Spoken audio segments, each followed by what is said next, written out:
इसको launching pad बोला जाता है, इसी से ये अटैच होता है दोस्तों। और जैसे ये लिफ्ट अप होता है, ये ऑटोमेटिक जो केबल होता है ये अलग हो जाता है और जो लॉन्च व्हीकल है वो स्पेस में चला जाता है। नमस्कार दोस्तों, मेरे चैनल में आपका एक बार फिर से स्वागत है। मेरे पीछे देखिए आपको PSLV का मॉड्यूल रखा गया है। PSLV यानी पोलर सेटेलाइट लॉन्च व्हीकल। इसकी जो पहली फ़्लाइट थी 20 सितंबर 1993 में की गई थी और तब से लेके अब तक इसकी लगभग टोटल 60 फ़्लाइट हो चुकी है। और अभी कुछ दिन पहले ही इसकी जो 60वीं फ़्लाइट है 1 जनवरी 2024 की गई थी और उसको मिला के लगभग ये 60 फ़्लाइट हो चुका है। तो इसरो का ये सबसे विश्वसनीय और सबसे रिलायबल लॉन्च व्हीकल है। ये मीडियम रेंज का पेलोड कैरी करता है। इसकी जो कैपेसिटी है तो यह लगभग 1400 से 1600 kg तक का होता है और ये बहुत इम्पोर्टेंट मिशन में इसरो का साथ दे चुका है। सबसे ज़्यादा फ़्लाइट इसी का हुआ है। तो इसके बारे में मैं आपको बहुत डिटेल बताने वाला हूँ, तो आप वीडियो को अंत तक देखो और चैनल में बने रहो। PSLV दोस्तों ये इतना सक्सेसफुल लॉन्च व्हीकल है कि इसमें भारत का बहुत इम्पोर्टेंट जो मिशन है उसमें इसका यूज किया है। जैसे Mars orbiter mission, Chandrayaan 1, Aditya 11 जो हाल फिलहाल लॉन्च हुआ है उसमें भी इसका यूज किया गया था। और नाविक जो इंडिया का अपना खुद का नेविगेशन सिस्टम है उसमें भी सेटेलाइट को लॉन्च करने के लिए PSLV का ही यूज किया गया था। तो ये बहुत रिलायबल और बहुत सक्सेस रेट इसका 98% है। आप सोच सकते हैं दुनिया में कोई ऐसा रॉकेट नहीं है जिसका सक्सेस का रेशियो इतना ज़्यादा हो। तो ये 98% सक्सेस रेशियो के साथ ये काम करता है। अभी तक मात्र इसका 2 ही मिशन फेल हुआ है। पहला जो इसकी फर्स्ट फ्लाइट हुई थी वो फेल हो गया और उसके कुछ साल बाद इसकी जो फ़्लाइट थी वो फेल हुआ था। नहीं तो अभी तक ये कभी भी अनसक्सेस नहीं हुआ, मात्र 2 बार हुआ है। PSLV में दोस्तों टोटल 4 स्टेज होता है। 4 स्टेज में ये स्पेस में जाता है और इसमें 6, 4 और 2 बूस्टर्स लगा होता है जो इसको लगभग 750 किलो न्यूटन का थ्रस्ट देता है और जिससे ये स्पेस में बहुत ही ईजिली चला जाता है।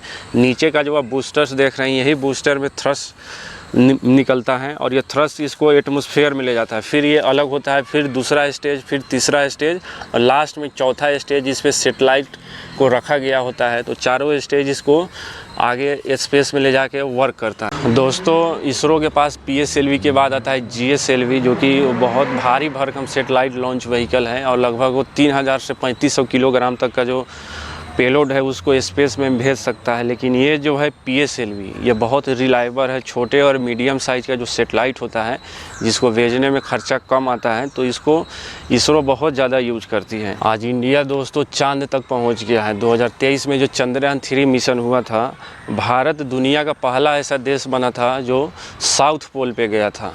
तो अपने आप में एक बहुत बड़ा माइलस्टोन है।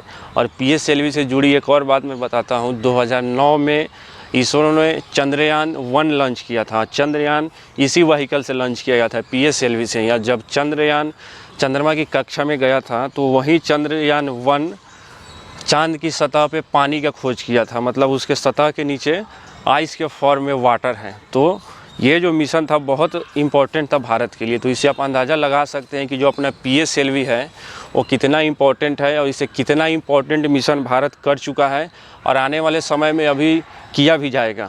15 फरवरी 2017 का वो ऐतिहासिक दिन था दोस्तों जिसने PSLV अपने साथ 104 सेटेलाइट को लेकर अंतरिक्ष में चली गई थी। पूरे वर्ल्ड में ये न्यूज़ बना था और ये वर्ल्ड रिकॉर्ड बना था कि PSLV एक साथ 104 सेटेलाइट को अंतरिक्ष में पहुंचा आई थी।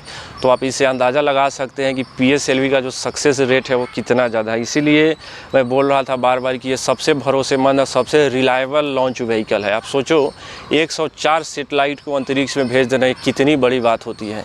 तो अपना देश का जो साइंटिस्ट है, पूर्व में जो साइंटिस्ट थे कलाम साहब या फिर उनके जो टीम के लोग थे, उन्हीं की मेहनत की वजह से आज इसरो यहाँ तक पहुँच पाया है।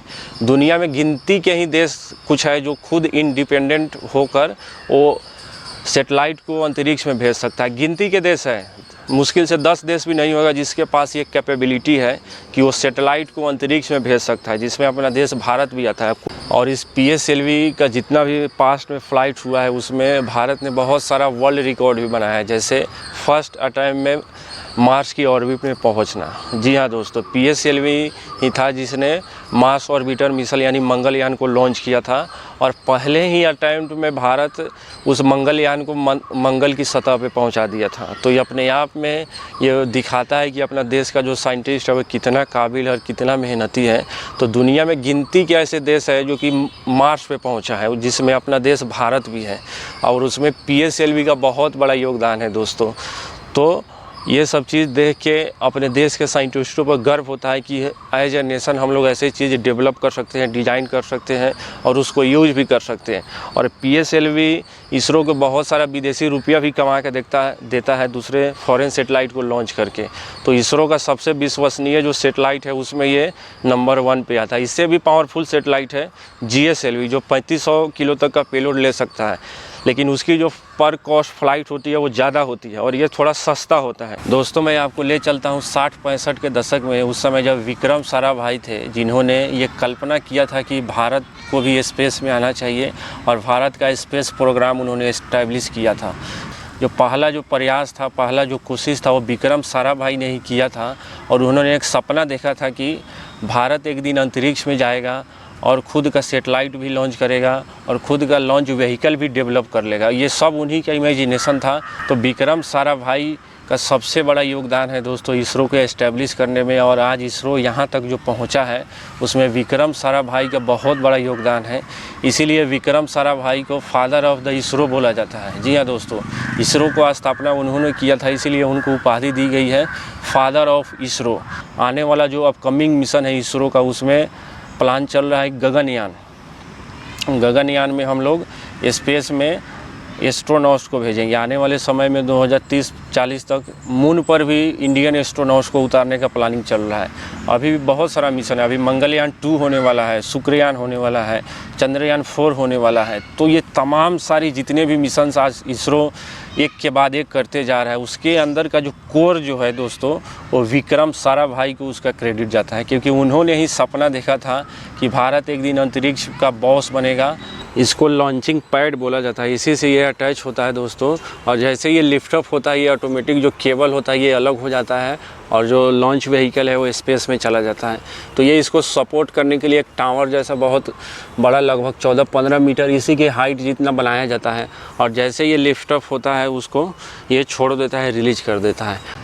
इसरो का जितना भी मिशन हुआ है दोस्तों उसमें PSLV का बहुत बड़ा योगदान रहा है और आधे से ज़्यादा मिशन PSLV ने ही सक्सेस करवाया है। चाहे चंद्रयान हो, मंगलयान हो, आदित्य L1 हो, नाविक हो, तो तमाम सारी जो इम्पोर्टेंट मिशन है इसरो का उसमें PSLV रॉकेट का ही यूज किया गया है और ये बहुत भरोसेमंद रॉकेट है। तो यही मैं अपना वीडियो ख़त्म करता हूँ। आप नीचे कमेंट में बताइए हमारा ये वीडियो आपको कैसा लगा। चैनल को सब्सक्राइब करिए, लाइक करिए और इसे दूर दूर तक शेयर करिए। मैं नेक्स्ट वीडियो अग्नि 5 पर लेके आ रहा हूँ, तो आप चैनल में बने रहेंगे तो आप अग्नि 5 को भी नज़दीक से देख के एक्सपीरियंस कर सकते हैं। तब तक के लिए धन्यवाद।